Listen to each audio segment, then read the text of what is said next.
वज़ीर मुमलिकत बराए कानून और इंसाफ ने दावा किया है कि 27वीं आईनी तरमीम इसी हफ्ते पार्लियामेंट में पेश हो सकती है। वज़ीर मुमलिकत बराए कानून और इंसाफ अकील मलिक ने बरतानवी नशरियाती इदारे को खुसूसी इंटरव्यू में कहा कि आर्मी चीफ की 5 साल मुद्दत के लिए किसी नई नोटिफिकेशन की ज़रूरत नहीं। कानून साजी के दौरान ये वाज़ेह कर दिया गया ताकि 5 साल मुद्दत है।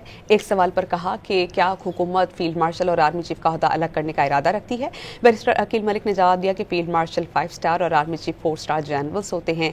जाहिर है इस मामले को मुख्तलिफ हवालों से देखा जाना चाहिए। 1973 के आइन के बाद पहली बार जमहूरी हुकूमत ने फौज को सरबराह को एक टाइटल दिया। उस टाइटल का आइन में जिक्र होना ज़रूरी है। जब अकील मलिक से पूछा गया कि क्या सदर की जगह फील्ड मार्शल को आर्म्ड फोर्सेस का सुप्रीम कमांडर बनाया जा रहा है, उस पर बैरिस्टर अकील ने वाज़ेह किया कि ऐसा नहीं है और ऐसा होता भी नहीं।